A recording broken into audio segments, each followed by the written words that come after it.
Hey, what's up, guys? Ken here from the Retro Toy Escapades channel in Malaysia. I've been looking at my subscriber count because I have access to the YouTube Studio Manager where they give me all the analytics and stuff like that, and the count has been something like 2759 as of like maybe about 3 days ago, and then it kind of like dipped down to 2758, and then 2757. And then it's like 2 days ago, it went up to 2758 again. And then today, it's back up to 2759. And I'm just like thinking to myself, what the hell's going on here, man? It's like, can we just get it past 2760? Even better. Can we just get it past 2800? Come on. All right. I mean, guys, if you're tuning in and if you haven't subscribed to the channel yet, I do hope that you can support me by just clicking on that red subscribe button. It really helps out the channel. Every time you guys engage with the channel or leave me a comment or a like or something like that, the usual stuff on YouTube, it really helps to prop up the channel and helps the channel to get more visibility and helps me to be able to continue doing this. All right. So look, hey guys, I really do appreciate all of your support. Today, I'm trying out something new. I have done video podcasts before on the channel, but I kind of want to make this more of a regular series where I'm just talking about action figures and, my personal experiences in collecting and, just stuff related around the action figure industry, news, stuff like that. And it's just a podcast where I'm just talking. You can listen to it, have it on in the background.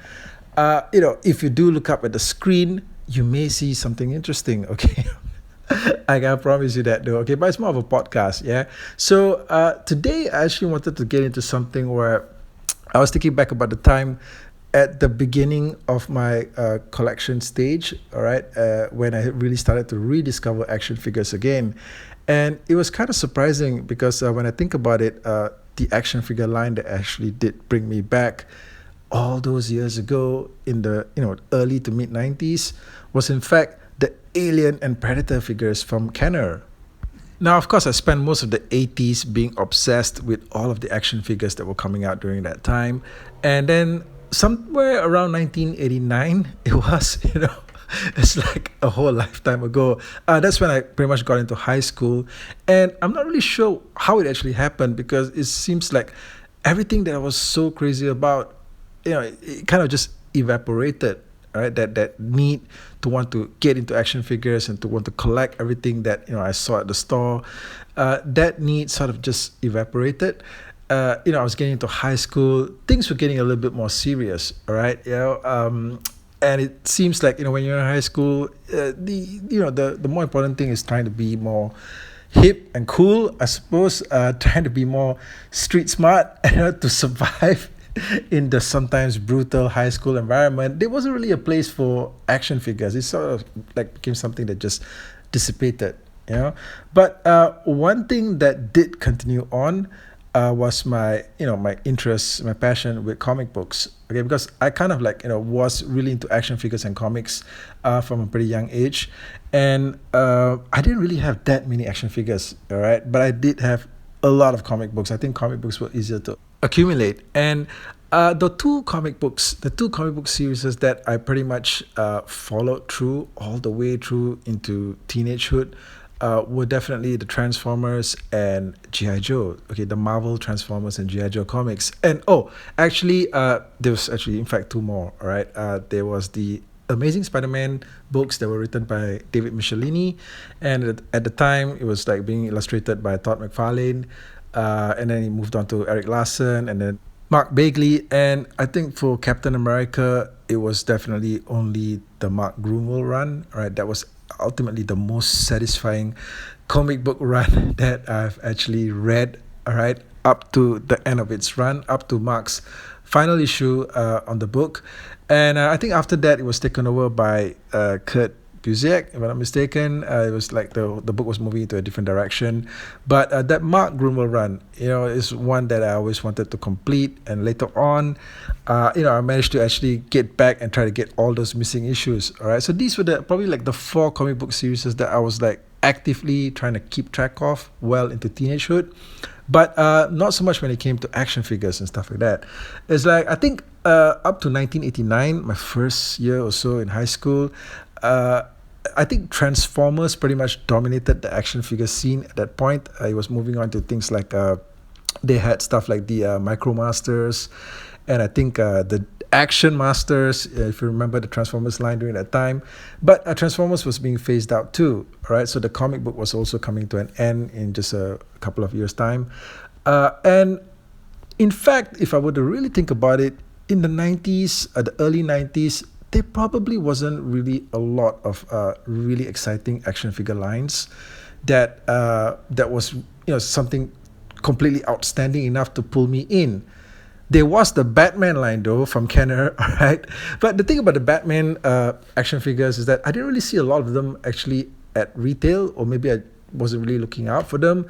But I was totally sucked into Batmania when it happened in 1989 with the Tim Burton movie, and it's like for me at the time, I just wanted to get more and more of the Batman comic books, and I wanted to get more of the Batman movie merchandise, like the T-shirts, the apparel, the jackets, and stuff like that. Not so much the action figures or the the vehicles or things like that.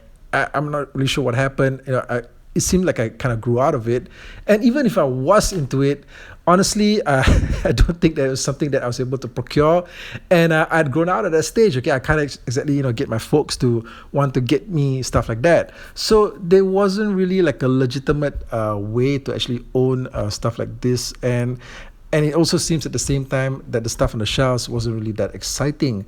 Probably you can leave a note in the comments if there were some really outstanding action figure lines during that time. For the early 90s, maybe I don't know, Swamp Thing perhaps from Kenner, Bill and Ted's Excellent Adventure.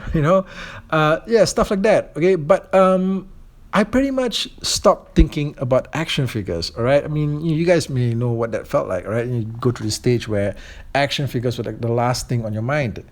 So, okay, I was in my teens at this point, and I suppose the only real physical things that I was able to actually buy or had access to were things like, besides about food and stuff like that, were actually things like clothing, comic books, and cassette tapes. Okay, because I was getting really into music, right? I was discovering heavy metal, thrash metal, stuff like that, and I was really hunting down, these rare, hard to find recordings on cassette tape. Back then in Malaysia, I think the CD revolution kind of took a while to really take off, so cassette tapes was still the way to go. And I do remember being at the department store. And the thing is that the music section, where they would have like this wall of cassette tapes. So I would be there probably every other week to look for new recordings and stuff like that. Rare recordings, metal bands that I never even heard of back in the day. And the music section was actually located next to the toy department. Okay. Now the toy department was just something that I would just walk past. Right. I would just pretty much ignore it. But I do recall, one or two occasions having seen something like a bin where they were like freaking clearing out G.I. Joe figures for like a steal deal. All right, this is probably like, I don't know, 92, 91 or 92. And I remember this giant bin where they had these carded G.I. Joe figures, and these were going for just like a real steal deal. They were like cheaper than the freaking cassette tapes. Okay, so, but somehow, I saw them, but there were a lot of the new characters at that time that I wasn't really that affiliated with, that I wasn't really that that I wasn't really aware of, all right, but they did look cool, but not cool enough for me to want to purchase them. And then sometime in 1993, I remember the Jurassic Park movie coming out, and that was like a big freaking deal. And I was also near to the toy department at one particular day, and I remember seeing the figures. They had all the Jurassic Park figures there, and I was somewhat intrigued. Okay, I saw these huge dinosaur creatures and stuff like that, and these were the Kenner Jurassic Park dinosaurs, and all of them came in these open window box packages that you could sort of like just have access to the dinosaur inside. You could touch it, you could fill up the real skin. Okay, that was like the big thing back then, the real like skin. It had this sort of like PVC surface, that was like, it felt like skin, all right, like hard but soft skin. So it's like that was like the main selling point of the toy. And I remember actually seeing the Triceratops there, and I was like, handling it. I was like, shit, it's like something a little bit different here, man. It's like they tried to make it like its animal hide, right? So yeah, that was pretty interesting. I recalled seeing that and actually looking at it, holding it, but nothing that really made me feel like I wanted to own it. Not until much later, though. Okay, I mean, because a couple of years down the road, like maybe 10 or 15 years later, I developed this freaking obsession with Jurassic Park stuff. Okay, but that's a story for another time. Anyway, so yeah, I remember all this stuff being on shelves in the early '90s and not really giving too much of a shit about it because it was just wasn't something that I saw myself getting into. It just wasn't something that I saw myself actually having as a collection of any kind. Okay, so then when we get into something like the mid '90s, okay, and I was pretty much in college, and I had a part-time job at the time at a restaurant, and I recall during my break time. Okay, so sometimes the restaurant was actually located in one section of where the shopping mall was. So I would just browse around inside the mall. I'd head over to the music department, and I also go past places like the toy department and stuff like that. This one particular day, I'm there, all right, and then I see something from a distance, and I'm like, wait, hang on, what is this? All right, what is this that I think that I saw? And I head closer towards it, and yeah, just it's looking at me, and I'm like, what the fuck is this? It's like Alien and Predator. Alien and Predator together in the same freaking blister card. And I'm like, when the fuck did this happen? All right. How the fuck is it possible that there's toys of Alien and Predator? And okay, so Alien and Predator, obviously, the fact that the two of them crossover wasn't a new thing by that point. They've already met in the comics, like years before that. Okay, the Dark Horse comics already had a crossover, and it was something that they were actually actively pursuing. The crossover between these two universes, but only in the comics. Okay, it wasn't something that actually materialized in any other kind of format, I believe. But then this was happening like right in front of my eyes here. Okay, there was like an action figure 2-pack of the two of them together in one fucking box, all right, in one fucking card. And the thing that really shocked me, I think, was the fact that I was looking at a Predator action figure. A Predator action figure that was, in a packaging, and it was by Kenner, all right? These were Kenner Parker toys, and it was in the kids department. And the Predator is a character that I would associate with just really ultra-violent movies. Okay, up to that point, Predator 2 was out like a couple of years before that. Absolutely, hands down, one of the most violent movies I'd ever seen up to that point. Maybe after RoboCop, the first RoboCop. And the fact that there was a Predator action figure there was just something that just seemed so surreal to me. Now, I do know that, of course, I mean, yeah, there's been a lot of discussions on this, on how Kenner brought in action figure representations from R-rated movie properties. Okay, but if I were to think about it, and in fact, they did have Alien toys back in the 70s, I think, was it? The early 80s. It was sort of a discontinued line. I read about it somewhere in a magazine. Never had access to any of them at that point. But the Alien movies, to me, well, they were gory, okay, definitely. The moments in there that were actually very, very gory. But if you took out the gore and stuff like that, all you're left with is just probably some swearing, okay? Especially like Alien 1 and 2. I mean, you take aside the gore, and you're left with a lot of swearing and just general suspense, okay? But there wasn't anything there that I felt was like super violent, all right? Kenner also did stuff like the Terminator 2 action figures, which came before that. And I don't recall ever actually seeing those on shelves because I wasn't looking, honestly. But even the Terminator movies were not something that I would consider to be ultra violent. Okay, there's scenes of violence, yes. Okay, but it's not what I would consider to be ultra violent. Like how maybe that Predator 2 movie was. Okay, and RoboCop. Okay, Kenner did the RoboCop toys too, in the tail end of the 80s. But RoboCop may have been a very violent movie, definitely. But the toys were based off the cartoon series, okay, which were actually just much more sanitized for kids.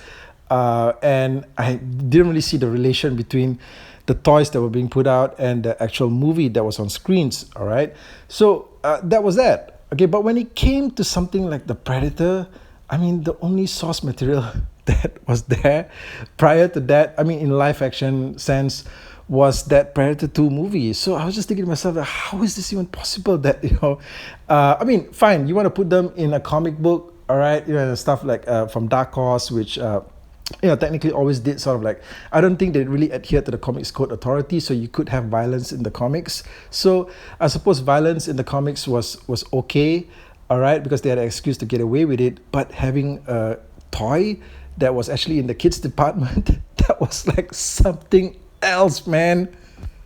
And the action figures themselves actually really surprised me by looking really good. I mean, these look like legitimate warrior, alien, and predator figures. All right, these didn't look like something weird, like a weird tie-in homage or something like that. These look like pretty much like the actual characters themselves, immortalized in a toy line for kids.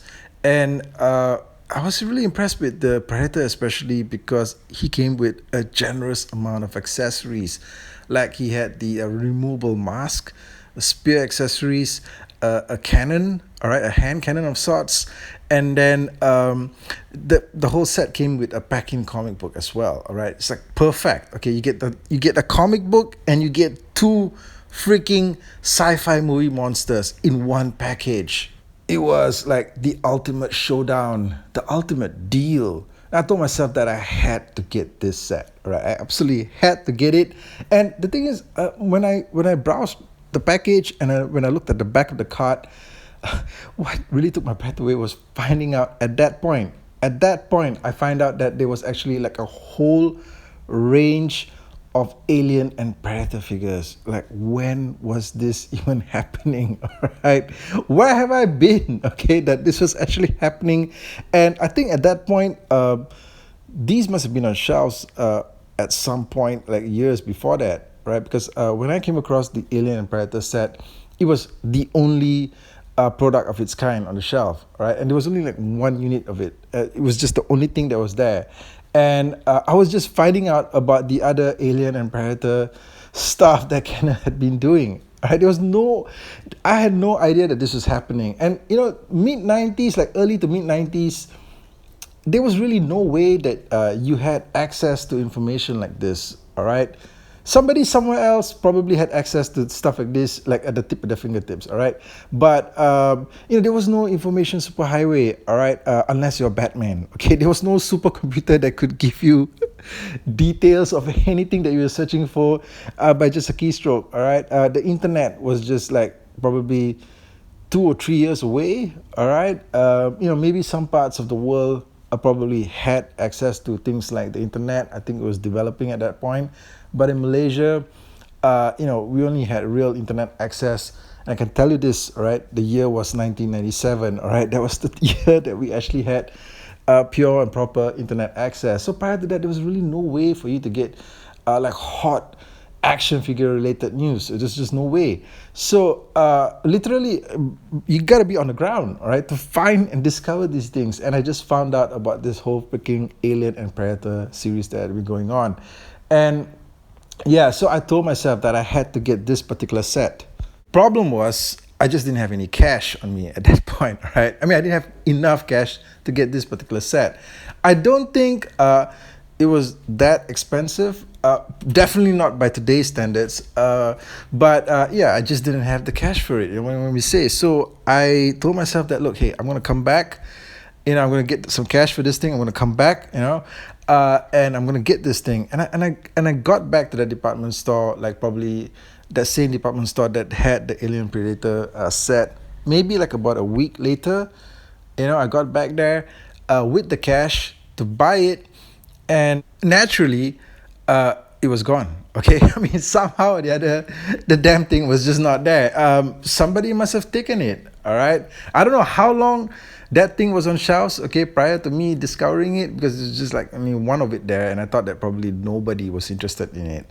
Okay, but somebody was, obviously, because the damn thing was gone, and that was like a new feeling to me at that point. All right, previously it probably happened with comics.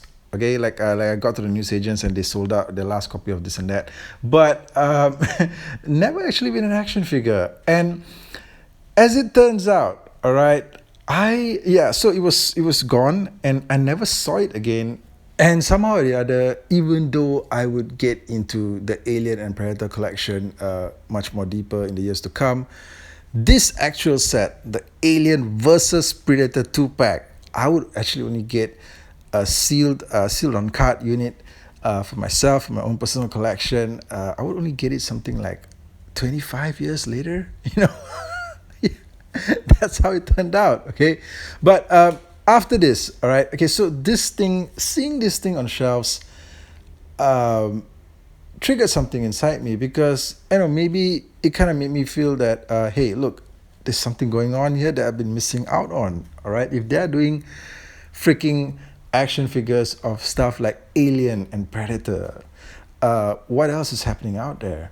And I started to look for more of this stuff, but like I said, I think at that point the line must have come and gone, all right, like most of it, okay, because I wasn't really able to track down this particular set again, but I did find an Ellen Ripley figure, all right, Kenner's Ellen Ripley figure from that must have been from Alien Series 1, and I'm not sure how it turned out, because this one particular store that I went to just had her, okay, and she must have been released like a long time before that, because the card was a bit aged. I think the figure was pretty discounted too, but that was like my first Alien action figure purchase, and in fact, that Ellen Ripley figure was my first ever modern day action figure. All right, my first ever modern day action figure that I actually purchased. All right, and that probably, that was the start. All right, that was the start of everything else. Okay, you know what? That Ripley figure actually looked just about nothing like the actress Sigourney Weaver. Okay. She looked almost nothing like the version of her from the movie. But this was supposed to be based off an entirely new direction that they were going in. And, even back then, I guess I sort of just accepted the fact that this was the toy version of the character. It didn't necessarily have to look anything like the actress herself. But, some resemblance would have been nice. I mean, they got the haircut right, I'd say that. Okay, so this pretty much started me on the road down to modern day action figure collecting, all right? Not at that direct moment exactly, but it was the start. Because just a few more months down the road, okay, just a short few more months down the road, would come the discovery of McFarlane Toys. All right, and that, my friends, was when all hell broke loose. But that's a story for another podcast. Let me know what you thought of this one, guys. If you enjoyed it, if you enjoyed listening to it, I might just do more of it. And I especially, if you stayed on until the end, I do thank you. And what I want to hear from you guys out there is what was the action figure line that probably brought you guys back? Because I'm sure for a lot of you guys out there, there was probably a period of time when you quit on action figures, or maybe you just started on the hobby later on, but there must have been one particular line or one particular figure that brought you guys in, and then from that point onwards, it was just like the sky's the limit. Okay, there's no turning back. All right, okay. Nowhere to go but broke. Okay, but. So leave me your comments below, and thank you once again. I'll catch all of you guys again real soon with more content. Take care out there.